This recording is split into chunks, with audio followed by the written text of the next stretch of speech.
Well, obviously, dengan mengingat seberapa rendahnya pemahaman orang, aku paham kenapa banyak orang yang gak suka dengan Chainsaw Man. Dan kalau misalnya kau melewatkan Chainsaw Man movie ini, aku ngerasa kayak kau bakal rugi. Karena aku yakin kalau misalnya kau nggak nonton, kau bakal melewatkan anime movie terbaik di tahun 2025. Hari ini aku mau ngebahas Chainsaw Man movie Re:ZeArc. Jelas banget, ini movie itu bagus parah men. Itu kayak bagus mampus. Saking bagusnya, aku bingung mau ngebuka video ini kayak gimana. Jadi kita langsung ke kesimpulan aja gitu. Baru habis itu kita bahas detailnya. Kesimpulannya, Chainsaw Man Re:ZeArc ini jaminan movie terbaik yang pernah ada di tahun ini. Tanpa ada tapi. Terus kalau misalnya kau suka mikir, aku yakin movie ini cocok banget buat kau yang suka mikir buat semakin mendalami cerita dari animenya. Dan kalaupun misalnya kau beneran males mikir, aku yakin begitu nonton movie ini, kau terpancing buat mikir atau nyari tahu apa maksud dari ABCD. Untuk animasinya nggak usah ditanya karena pasti absolute cinema. Kau nggak bakal ketemu itu kayak still frame atau frame yang diem doang gitu, terus scene yang dipanjang-panjangin. Kau nggak bakal ketemu yang kayak gitu. Intinya ini movie anime masterpiece di tahun ini dan the real Sakuga Fest. Ya itu tadi kesimpulannya. Movie anime ini bagus banget. Jujur banget ya, sebenarnya ada banyak hal dalam kepalaku yang mau kukeluarkan di video ini. Waktu nonton pertama kali, aku itu ngerasa kayak kena hit sekali gitu, kayak ada jarum di dalam dada. Begitu nonton kedua kalinya, aku ngerasa kayak ulu hati itu kayak dipukul gitu. Jadi kayak sesak napas. Pada dasarnya ketika aku ketemu movie ini, aku itu ngerasa kayak ketemu air di gurun pasir gitu. Kayak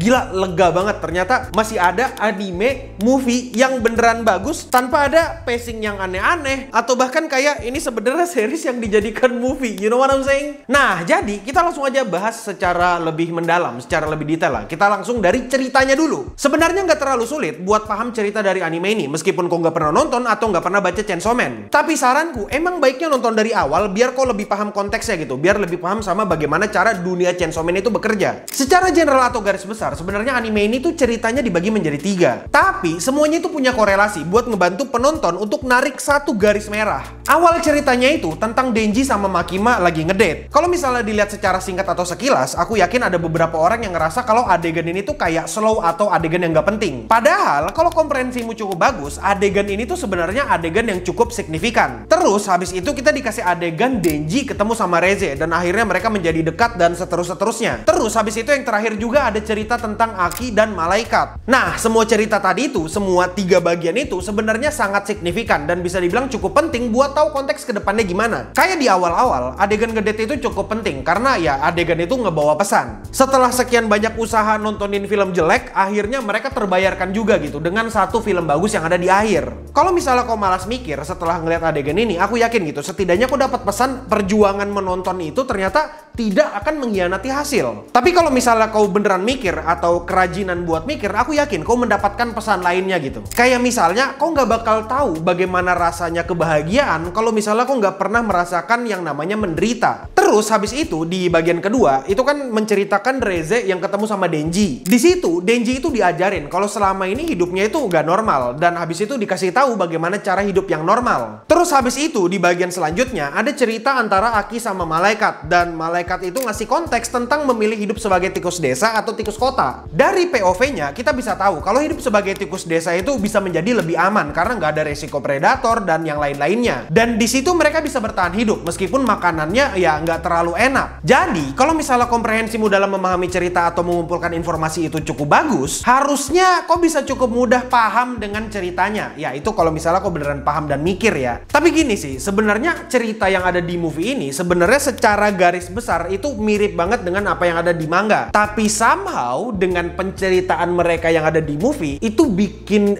ceritanya itu, cerita di movie-nya jadi lebih kena lagi. Aku nggak bilang manganya jelek, manganya ya tetap bagus. Dan begitu aku ngelihat antara manga dan ku compare dengan movie, aku ngerasa movie di sini mengenhance ceritanya. Jadi ya jangan salah sangka gitu. Bukan berarti ceritanya bakal beda dengan manga, enggak. Ceritanya sama dan 3 bagian garis besar tadi itu ya sebenarnya cukup berkorelasi dan nyambung. You know what I'm saying? Selanjutnya kita ngomongin karakternya. Kalau misalnya kau udah nonton movie ini, aku yakin kau cukup paham kalau misalnya karakter-karakter yang ada di movie ini itu punya banyak layer yang bisa dibedah. Tapi daripada semua karakter kita bedah, mending kita fokus ke Denji dulu. Sejak awal, dari awal cerita season 1 sampai yang movie sekarang, kita tuh dikasih tahu kalau Denji itu sebenarnya orang yang simple minded. Dia itu orang yang bisa bahagia asalkan dia bisa tidur nyenyak atau makan roti. Dan setelah semua itu terpenuhi, sekarang dia tuh punya tujuan baru, yaitu mengejar cinta. Di awal dia ngedate dengan Makima, kurang lebih dia itu mikir alasan kenapa dia nggak bisa nikmatin film mungkin karena dia dan gak punya hati. Terus habis itu kata-katanya dia itu dikonter sama Makima, dan Makima bilang kalau Denji itu punya hati.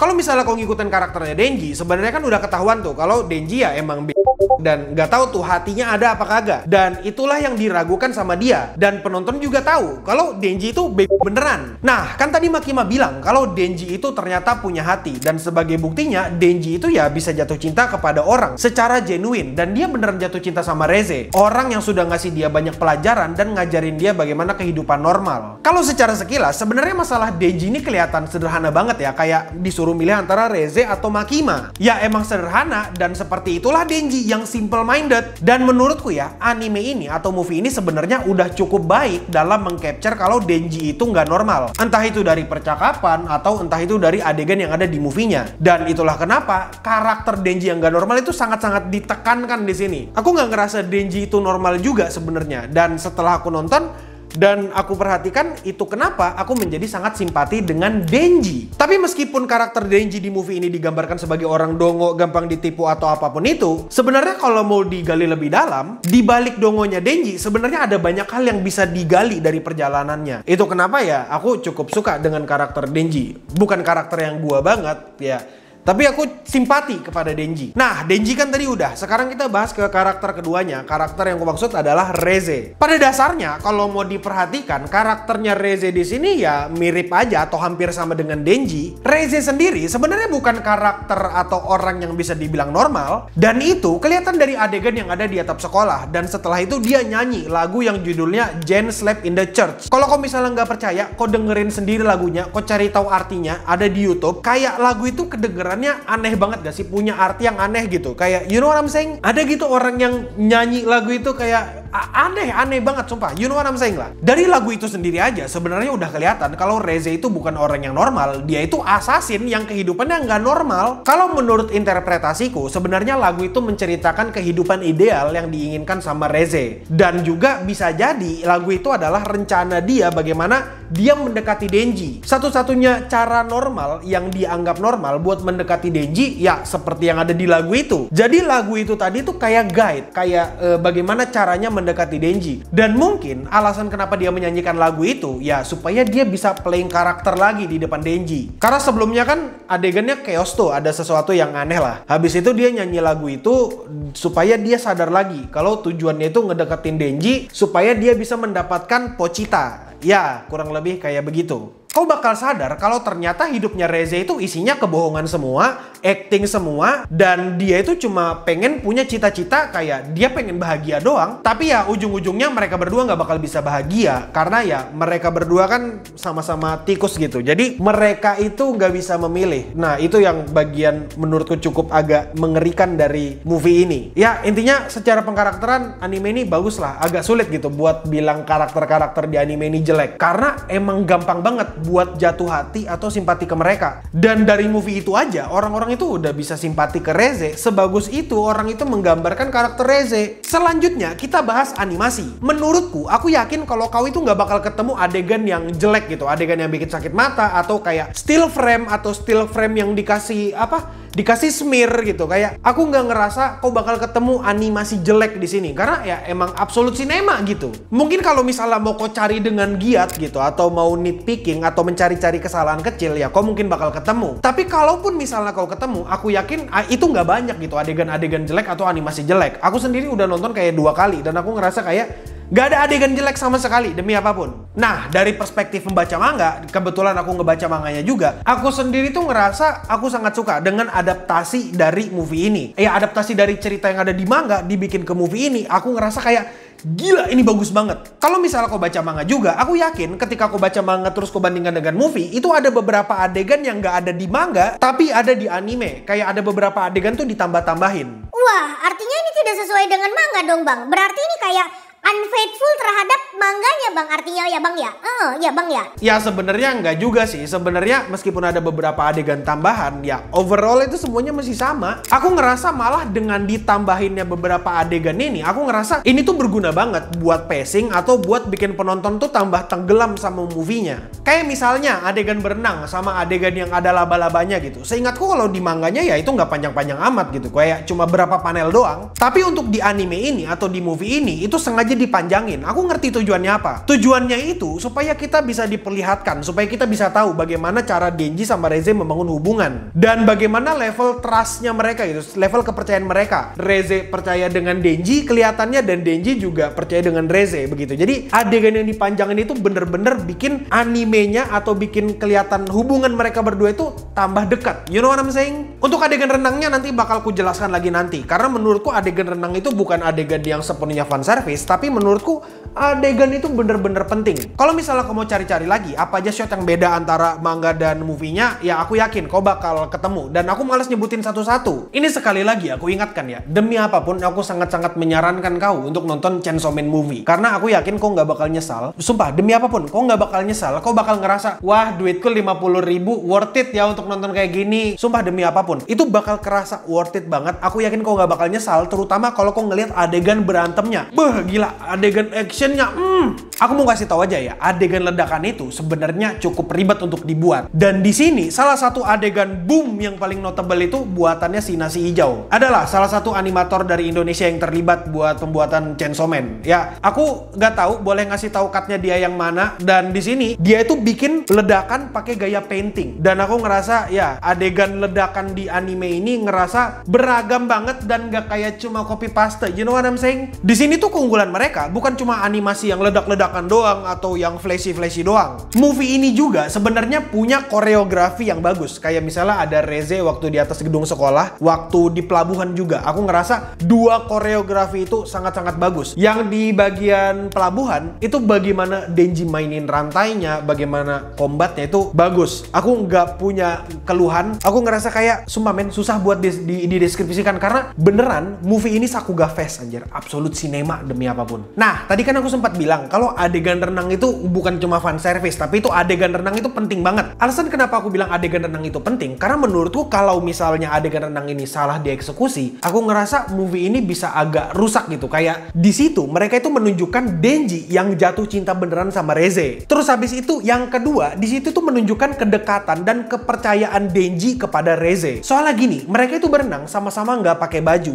Itu mereka itu ada di posisi yang vulnerable banget. Secara simbolis kelihatan bagus, secara compositing juga kelihatan bagus, secara gerakan kamera itu juga kelihatan bagus. Aku ngerasa kalau adegan ini perfect. You know what I'm saying? Kayak gini loh, kalau misalnya compositingnya mid atau adegan yang mereka gambar itu jelek, secara komposisi nggak bagus-bagus amat, atau misalnya musiknya jelek, aku cukup yakin kalau mereka bakal gagal untuk mengcapture perasaannya Denji ke Reze. Aku ngerasa mereka itu pintar banget buat nge-highlight karakter Reze supaya dia kelihatan lebih adorable dan bikin penonton menjadi lebih simpati. Contohnya nih, adegan pertama kali Reze megang bunga. Menurutku adegan itu bagus karena di situ mereka menjadikan Reze center attention. Jadi kayak mata itu fokusnya ke Reze dan bunganya. Dan kalau kamu ingat, bunga itu keluar dari mulutnya Denji. Jadi kayak masih belendir gitu. Dan Reze megang itu dengan polosnya dan ngerasa, wah keren. Ya siapa yang gak simpati dengan kayak begitu, Pak? Terus habis itu adegan Reze ketawa. Aku yakin ya, pada saat Reze ketawa, aku yakin kalian fokusnya kepada Reze. Nggak mungkin mindah-mindah ke yang lain. Terus ya, kalau misalnya kita mau ngomongin animasi, aku ngerasa kalau antara series sama movie itu beda banget treatmentnya. Kalau misalnya kau perhatikan di seriesnya itu lebih ke arah kayak slow burn gitu, kayak pacingnya agak lambat karena ya ada banyak adegan-adegan sinematik dengan permainan kamera yang unorthodox di anime. Aku pribadi cukup suka dengan seriesnya karena ya jelas ya Ryo Nakayama emang absolute cinema gitu. Aku nggak bisa deny itu. Tapi dengan pindahnya series ini ke Yoshihara, aku ngerasa itu perbedaannya jauh banget. Dua-duanya sama-sama bagus, tapi aku ngerasa versinya Yoshihara ini lebih ke arah lebih cepat gitu, pacingnya lebih cepat dan lebih teratur. Nah, udah nih kita bahas animasi. Dan yang sekarang nih, yang terakhir, kita bahas musiknya. Gini ya, aku itu karbit musik. Aku ya emang gak ngerti lah soal teori musik atau apapun itu. Satu-satunya musik yang ku ngerti itu cuma kayak do re mi fa sol la si do, dan itu pun fales gitu. Jadi kayak ya aku soal musik, aku demi apapun soal musik. Tapi meskipun begitu, aku tahu bagaimana musik yang bagus di telinga. Kayak ya ini musik bagus. You know what I'm saying? Gini ya, percaya sama aku, meskipun aku karbit musik, aku tuh ngerasa kalau scoring untuk movie ini itu bagus banget. Kayak angkat topi lah sama komposernya lah. Tapi gini ya, meskipun kayak begitu, meskipun aku dongo banget soal musik, aku ngerasa scoring di movie ini itu bagus banget. Kayak, kok jarang kan ngedenger aku ngebahas musik kan? Karena aku ngerasa musik lain tuh biasa aja. Untuk sekarang, untuk movie Chainsaw Man, scoringnya itu bagus. Kayak, aku berani mempertanggungjawabkan kata-kataku, scoringnya bagus. Masalahnya gini ya, aku itu baru tahu kalau maksudnya scoring musik itu kayak korelasi antara musik sama anime, sama karakternya, sama world buildingnya atau lain-lainnya gitu lah. Jadi aku baru sadar, oh scoring tuh yang kayak gitu. Dan begitu aku tahu scoring itu apa, oh ini scoring yang bagus. Ya ini di movie ini, bagian yang bikin aku bilang musik di anime ini bagus itu waktu ada di adegan berenang. Sumpah ya, sekali lagi, ini lagi-lagi nih, adegan berenang itu bagus. Itu nggak sepenuhnya fan service, tapi itu adegan penting men. Kayak ya kali nonton sendiri demi apapun, adegan berenang tuh bagus. Kalau aku dengerin musiknya, aku ngerasa kalau musiknya itu kerasa halus banget gitu, kayak kerasa melankolis, cocok banget buat menunjukkan kedekatan antara Denji sama Reze pada saat itu. Kalau nggak salah judul musiknya itu In the Pool. Cari aja lah di YouTube, In the Pool Chainsaw Man, pasti ketemu. Setelah aku nonton 2 kali dan aku memperhatikan musiknya dan ngedengerin musiknya di YouTube, aku sadar kalau pola musik mereka waktu di kolam itu kayak ngulang-ngulang. Entah 2 not atau 3 not, tapi intinya mereka mengulangi pola yang sama. Dan pas aku ngedengerin lagu itu, aku ngerasa kayak demi apapun bitter banget, demi bitter. Aku ngerasa musik itu kedengeran romantis tapi melankolis di saat bersamaan. Habis itu kayak menunjukkan kayak sisi mereka yang sama-sama vulnerable pada saat itu. Terus aku ngerasa kayak ada yang salah dari adegan ini gitu. Begitu denger musiknya dan ngeliat adegannya, aku ngerasa kayak ada yang salah. Karena kalau kau perhatikan di akhir musiknya, itu musiknya nggak selesai. Aku ngerasa musiknya nggak selesai. Sekali lagi, aku bego soal musik, tapi aku ngerasa musiknya nggak selesai. Dan karena pola musiknya yang seperti itu dan akhirnya yang nggak selesai, aku ngerasa kayak something is wrong, something bad might be happen lah. Dan iya betul, meskipun aku tahu kejadian berikutnya itu apa, aku ngerasa kayak ya aku tetap ngerasa kayak sedih gitu ngedengerin musik ini dan tahu apa yang terjadi berikutnya. Aku ngerasa kayak you know what I'm saying, kayak fuck. Itu yang kurasakan ketika aku mendengarkan lagunya. Lagunya sekali lagi In the Pool, cari aja Chainsaw Man In the Pool, kau pasti ketemu sama lagunya. Nah, itu tuh baru ngomongin spesifik satu musik itu. Kalau misalnya kau perhatikan keseluruhan soundtracknya, aku yakin kau bakal ngerasakan ada transisi-transisi musik yang dipakai kayak glitch gitu, kayak just gitu, atau ada yang tiba-tiba diem, atau ada banyak lah yang lainnya transisi-transisinya. Dan biasanya setelah transisi yang dalam tanda kutip aneh itu biasanya kayak langsung ke scene yang chaos, langsung ke scene yang aneh-aneh. Musik di sini bener-bener berguna untuk menggambarkan pertama mental state-nya Denji atau adegan apa yang bakal kejadian berikutnya. Percaya sama aku, kau dengerin sendiri dan rasakan sendiri. Makanya nonton, demi apapun nonton. Dan setelah ngedengerin musik-musik yang ada di Chainsaw Man, aku itu ngerasa kalau ternyata musik itu penting banget ya untuk menambahkan perasaan dalam movie-nya. Ya, aku harap kau paham sama apa yang aku bilang. You know what I'm saying lah. Itu baru ngomongin soundtrack BGM-nya. Kita belum ngomongin opening-nya. Opening-nya itu punya judul Iris Out. Iris Out sendiri itu artinya kayak ya transisi yang bulat mengecil gitu. Kayak misalnya setelah kalian nonton kartun ada bulat kecil, episode selesai, yaitu Iris Out. Kalau misalnya mau didissect dari judulnya aja, itu kayak endingnya mereka nggak eksplosif gitu, tapi kayak perlahan-lahan menjadi narrow. Dan iya itu endingnya, you know what I'm saying lah. Terus habis itu juga ada endingnya itu judulnya Jendo. Ya kalau kamu mau dissect sendiri, kalau misalnya kita mau dissect Jendo itu artinya apa, judulnya Jendo aja, kata Jendo itu dipakai buat identifikasi orang yang nggak punya identitas. Dan ya itulah Reze, dia itu nggak punya identitas, sama kayak Denji. Mereka berdua itu dibesarkan sebagai senjata. Dua-duanya dari judul aja bisa dissect. Itu kalau kamu bedah lagi dari musiknya ya, dari lirik-liriknya itu sebenarnya bisa. Cuma ini video bakal panjang gitu, kagak mau gua ngedit panjang-panjang, capek gua. Ini juga aku udah keringetan ini aku ngomong, dan ya udah itu aja. Dan menurutku itu aja yang bisa aku omongin, karena kalau misalnya aku ngomongin yang lebih banyak lagi, aku ngerasa bakal kayak spoiler berat. Jadi buat kau yang belum nonton, aku ya cukup yakin kalau ini spoiler safe, ya nggak safe amat sih. Ya aku harap kau nonton lah movie-nya lah demi apapun. Sebenarnya ada banyak sih yang mau kau omongin lagi, tapi demi aku malas ngeditnya sih, demi. Tapi gini Ini ya, untuk penutup sebenarnya ada beberapa hal yang mau aku sampaikan. Ini tambahan dikit nih. Aku mau ngasih tahu kalau Reze itu sebenarnya jatuh cinta dengan Denji meskipun dia bilang itu dia bohong. Ya, dia bohong tapi hatinya nggak bisa bohong. Meskipun Reze menganggap apa yang dia kasih ke Denji itu nggak nyata, tapi fakta bahwa dia ngajarin Denji berenang itu adalah hal yang nyata. Dan bagaimana cara dia mengajarkan berenang itu bakal ada di dalam kepalanya Denji terus. Reze kembali buat ketemu Denji itu cuma mau mastiin Denji datang ke kafe seperti apa yang dia bilang atau enggak. Dan fakta, kalau dia nggak melawan Makima dengan narik pinnya dia, itu adalah bukti yang cukup kuat kalau perasaannya ke Denji itu cukup nyata. Kalau menurut pandanganku, mereka berdua itu sama-sama tikus kota, dan mereka berdua itu sama-sama siap untuk menjadi tikus desa. Tapi sayangnya, tikus desa pun sebenarnya punya resiko yang mengganggu ketenangan hidup mereka. Dan ujung-ujungnya, pertanyaan menjadi tikus desa atau tikus kota itu nggak relevan lagi. Karena pada dasarnya, mereka berdua sama-sama tikus yang nggak punya kebebasan untuk memilih. Dan ya, itu aja dulu untuk sekarang. Aku Akil, admin Yami. Dan untuk sekarang itu aja untuk Wibu Lokal kali ini. Dan untuk kita semua, stay clean and sound.